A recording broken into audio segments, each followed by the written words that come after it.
ಎಲ್ಲರಿಗೂ ನಮಸ್ಕಾರ. ನಿಮ್ಮ ಸಖಿ ಲಕ್ಷ್ಮಿ ಆನಂದ್ ಚಾನಲ್ಗೆ ಸ್ವಾಗತ ಸುಸ್ವಾಗತ. ನಾನು ನಿಮ್ಮ ಸಖಿ ಲಕ್ಷ್ಮಿ ಆನಂದ್.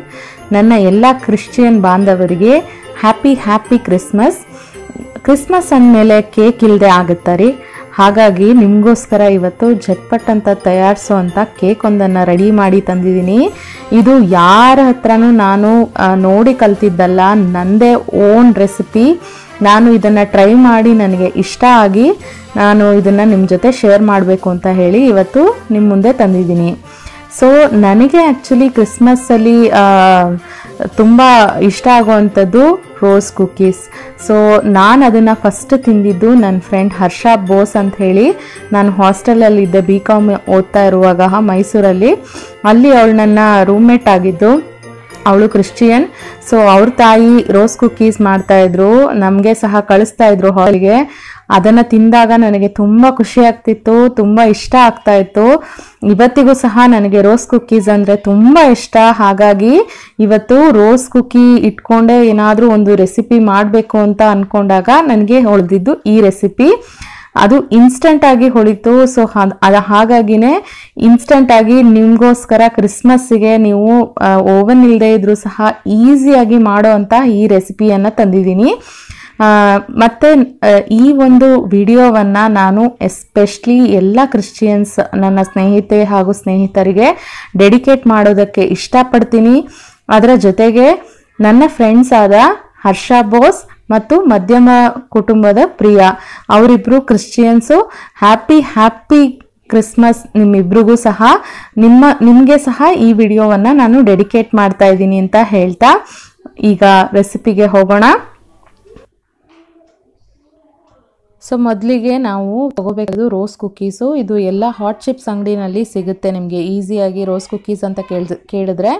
ಮತ್ತು ಓರಿಯೋ ಬಿಸ್ಕೆಟನ್ನು ತೊಗೊಂಡಿದ್ದೀನಿ, ವೆನಿಲಾ ಫ್ಲೇವರು. ಕ್ಯಾರಮಲ್ ಸಿರಪ್ಪನ್ನು ತೊಗೊಂಡಿದ್ದೀನಿ, ಫನ್ ಫುಡ್ ಅವ್ರದ್ದು. ಮತ್ತು ಡ್ರೈ ಫ್ರೂಟ್ಸ್ ತೊಗೊಂಡಿದ್ದೀನಿ, ಹಾಲನ್ನು ತೊಗೊಂಡಿದ್ದೀನಿ ಸ್ವಲ್ಪ, ಮತ್ತು ವೆನಿಲಾ ಫ್ಲೇವರ್ ಐಸ್ ಕ್ರೀಮನ್ನು ತೊಗೊಂಡಿದ್ದೀನಿ. ಫಸ್ಟಿಗೆ ನಾವು ಒಂದು ಕಪ್ಪಲ್ಲಿ ಐಸ್ ಕ್ರೀಮನ್ನು ಮೆಲ್ಟ್ ಆಗೋದಕ್ಕೆ ಇಡಬೇಕು. ಅದು ಯಾಕೆ ಅಂತ ಆಮೇಲೆ ಹೇಳ್ತೀನಿ ನಿಮಗೆ. ಸೊ ನಾನಿಲ್ಲಿ ಮೆಲ್ಟ್ ಆಗೋದಕ್ಕೆ ಇಟ್ಟಿದ್ದೀನಿ.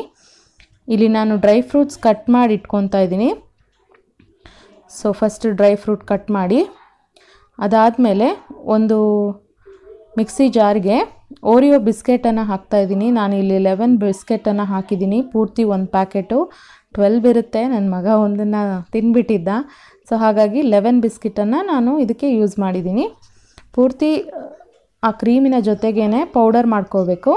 ಪೌಡರ್ ಆದಮೇಲೆ ಅದಕ್ಕೆ ಸ್ವಲ್ಪ ಹಾಲನ್ನು ಮಿಕ್ಸ್ ಮಾಡಿ, ಪೋರಿಂಗ್ ಕನ್ಸಿಸ್ಟೆನ್ಸಿ ಅಂತಾರೆ ಅಲ್ವಾ, ಅಂದರೆ ಸುರಿಯೋ ಥರ ಇರಬೇಕು, ಆ ಮಟ್ಟಿಗೆ ಹಾಲನ್ನು ಹಾಕಿ ನೀರು ಮಾಡಿಕೊಂಡು ಸ್ವಲ್ಪ ಅದನ್ನು ಮೋಲ್ಡಿಗೆ ಹಾಕಬೇಕು. ಸೊ ನಾನಿಲ್ಲಿ ಮೋಲ್ಡ್ ರೆಡಿ ಮಾಡ್ತಾಯಿದ್ದೀನಿ. ಇದು ಆ್ಯಕ್ಚುಲಿ ನಾನ್ ಸ್ಟಿಕ್ ಮೋಲ್ಡೇ, ಆದ್ರೂ ಫಾರ್ ಅ ಸೇಫರ್ ಸೈಡ್ ಅಂತ ಹೇಳಿ ಬೆಣ್ಣೆಯನ್ನು ಹಚ್ತಾಯಿದ್ದೀನಿ ಎಲ್ಲ ಕಾರ್ನರ್ಸ್ಗೆ, ಈಸಿಯಾಗಿ ಅದು ಅನ್ಮೋಲ್ಡ್ ಆಗಲಿ ಅಂತ. ಸೊ ಇದಕ್ಕೆ ನಾನು ಪೇಸ್ಟ್ ಮಾಡಿಟ್ಟಿರೋ ಓರಿಯೋ ಪೌಡರನ್ನು ಹಾಕ್ತಾಯಿದ್ದೀನಿ. ಎಲ್ಲ ಕಡೆಗೆ ಹರಡಬೇಕು ಇದನ್ನು.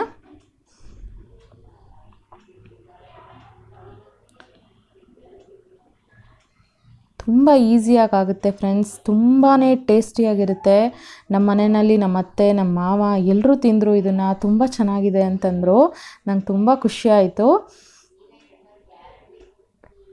ಸೊ ಈ ಥರ ಎಲ್ಲ ಕಡೆಗೆ ಸ್ಪ್ರೆಡ್ ಮಾಡ್ಕೊಳ್ಳಿ ಅದನ್ನು, ಒಂದು ಲೇಯರು. ನಿಮ್ಮ ಇಷ್ಟಕ್ಕೆ ಅನುಸಾರವಾಗಿ ಆ ಲೇಯರನ್ನು ದಪ್ಪವಾಗಿ ಸಹ ಮಾಡ್ಬೋದು, ಇಲ್ಲ ಕಮ್ಮಿ ಸಹ ಮಾಡ್ಬೋದು. ನಾನಿಲ್ಲಿ ಪೂರ್ತಿ 1 ಪ್ಯಾಕೆಟ್ ಹಾಕಿದ್ದೀನಿ. ನೀವು ಅರ್ಧ ಪ್ಯಾಕೆಟ್ ಬೇಕಿದ್ರೂ ಹಾಕ್ಬೋದು, ಅಥವಾ 2 ಪ್ಯಾಕೆಟ್ ಬೇಕಿದ್ರೂ ಹಾಕ್ಬೋದು. ನಿಮ್ಮ ಇಷ್ಟಕ್ಕೆ ಅನುಸಾರವಾಗಿ ಅದನ್ನು ಮಾಡ್ಬೋದು. ಸೊ ಒಂದು ಸಲ ನಾನು ಮೋಲ್ಡ್ ಹಾಕಿದ್ಮೇಲೆ ಚೆನ್ನಾಗಿ ಸೆಟ್ ಮಾಡ್ತಾಯಿದ್ದೀನಿ. ಈ ಥರ ಬಡಿಯೋದ್ರಿಂದ ಅದು ಕೆಳಗಡೆ ಸರಿಯಾಗಿ ಸೆಟ್ ಆಗುತ್ತೆ.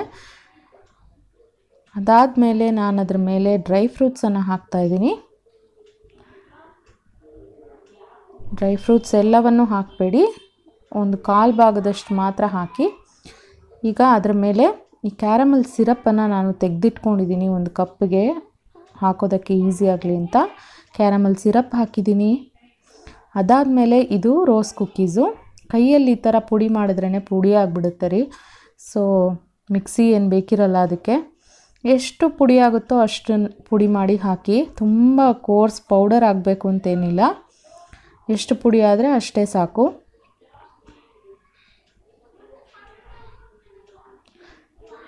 ಸೊ ನಾನಿಲ್ಲಿ 4 ರಿಂದ 5 ರೋಸ್ ಕುಕ್ಕೀಸನ್ನು ಕ್ರಷ್ ಮಾಡಿ ಹಾಕಿದ್ದೀನಿ.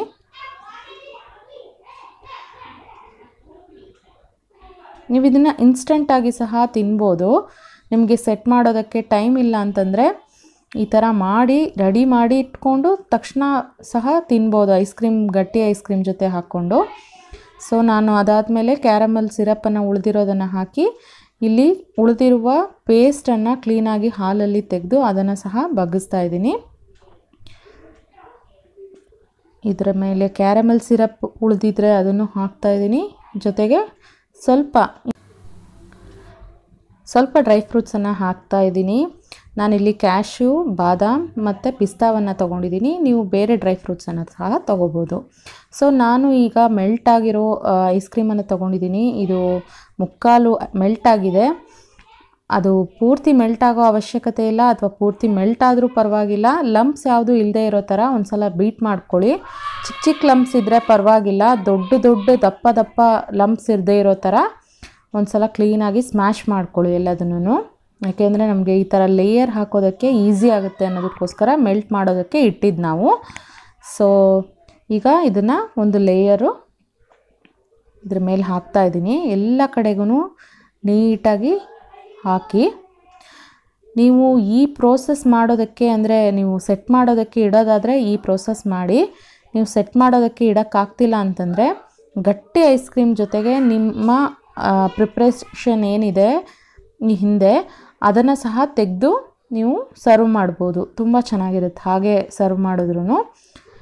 ಈ ರೀತಿ ಸರ್ವ್ ಮಾಡಿದ್ರೆ ಕೇಕ್ ಅನಿಸುತ್ತೆ, ಆ ರೀತಿ ಸರ್ವ್ ಮಾಡಿದ್ರೆ ಡೆಸರ್ಟ್ ಅಂತ ಅನ್ನೋ ಥರ ಇರುತ್ತೆ. ಬಟ್ ಎರಡೂ ವೇನಲ್ಲಿ ತುಂಬ ಚೆನ್ನಾಗಿರುತ್ತೆ. ಸೊ ಇದನ್ನು ಸೆಟ್ ಮಾಡ್ತಾಯಿದ್ದೀನಿ. ಮತ್ತು ಇದನ್ನು ಫ್ರಿಡ್ಜಲ್ಲಿ 4 ರಿಂದ 5 ಗಂಟೆ ಕಾಲ ಇಡಬೇಕು. ಈಗ ನಾನು 4 ರಿಂದ 5 ಗಂಟೆ ಕಾಲ ಇಟ್ಟಿದ್ದಾಗಿದೆ. ಸೊ ಅನ್ಮೋಲ್ಡ್ ಮಾಡ್ತಾಯಿದ್ದೀನಿ. ಅನ್ಮೋಲ್ಡ್ ಮಾಡೋದಕ್ಕೆ ಒಂದು ಚಾಕುನಲ್ಲಿ ಸೈಡ್ಸನ್ನು ಸ್ವಲ್ಪ ಲೂಸ್ ಮಾಡ್ಕೊಳ್ಳೋಣ. ಏಕೆಂದರೆ ಐಸ್ ಕ್ರೀಮ್ ಅಲ್ವಾ, ಗಟ್ಟಿಯಾಗಿ ಕಚ್ಕೊಂಡಿರುತ್ತೆ. ಸೊ ಹಾಗಾಗಿ ಸ್ವಲ್ಪ ಲೂಸ್ ಮಾಡಿ ಆಮೇಲೆ ತೆಗಿತಾ ಇದ್ದೀನಿ. ಸೊ ಸೈಡ್ಸನ್ನು ಸ್ವಲ್ಪ ಸ್ಮೂತ್ ಔಟ್ ಮಾಡ್ಕೊತಾ ಇದ್ದೀನಿ ಚಾಕುದಲ್ಲಿ, ರಫ್ ಆಗಿ ಯಾವುದು ಎಡ್ಜ್ ಇರಬಾರ್ದು ಅಂತ. ಸೊ ಇದಾದಮೇಲೆ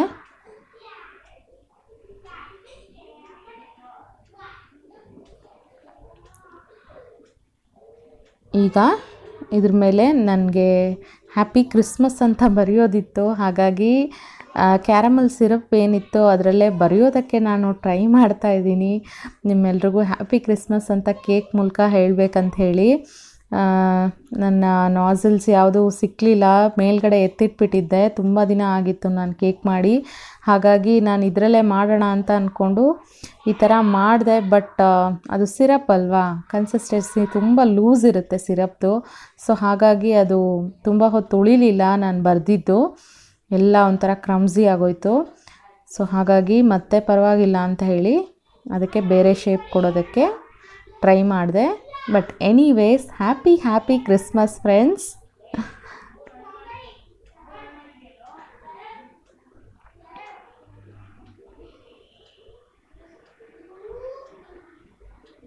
ಖಂಡಿತವಾಗ್ಲೂ ಇದನ್ನು ನೀವು ಟ್ರೈ ಮಾಡಿ ನನಗೆ ಹೇಗಿತ್ತು ಅನ್ನೋದನ್ನು ಕಮೆಂಟ್ ಬಾಕ್ಸಲ್ಲಿ ತಿಳಿಸೋದನ್ನು ಮರಿಬೇಡಿ.